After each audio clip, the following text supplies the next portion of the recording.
એક સામાન્ય વર્ષ બરાબર.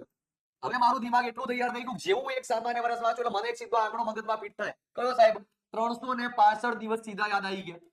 અને જેવા મને 365 દિવસ યાદ આવે એની જોડે જોડે બીજી બે વસ્તુની યાદ આવે. સહી સાહેબ? તો આની અંદર 52 અઠવાડિયા હોય અને એક વધારાનો દિવસ હોય. એક વધારાનો દિવસ હોય. સાહેબ વધારાનો દિવસ એટલે શું? વધારાનો દિવસ એટલે એનો મતલબ એ થાય અઠવાડિયા માઇનસ કરતા જે વધે એને વધારાના દિવસ કહેવાય. તો જ્યારે સાહેબ તમે 365 ને 7 વડે ભાગો તો એક્ઝેક્ટ ખબર પડે કે આ 365 દિવસમાં અઠવાડિયા કેટલા. તો ભાગીને ચેક કરો સાહેબ. 7 પંચું 35 થાય, એક વધે ઉપરથી 5 ઉતરે, 7 દુ 14 થાય. આનો મતલબ સાહેબ શું થાય કે આ જે 365 દિવસ છે ને એની અંદર બે વસ્તુ છે. શું છે સાહેબ? 52 અઠવાડિયા છે, 52 વીક છે, અઠવાડિયા છે, અને એક વધારાનો દિવસ છે.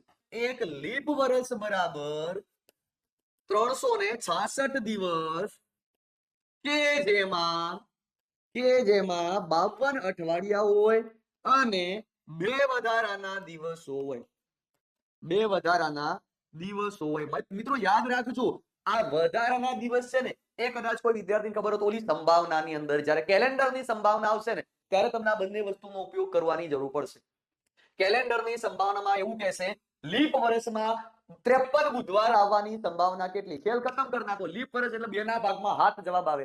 સામાન્ય વર્ષમાં 53 રવિવાર આવવાની સંભાવના કેટલી? તો સામાન્ય વર્ષ હોય એટલે એકના ભાગમાં 7 જવાબ લખી દેવાનો. ઓકે છે દોસ્તો? આ મારે જે તમને થોડી ડિટેલ આપવાની હતી ચર્ચા તમે સમજી લીધી.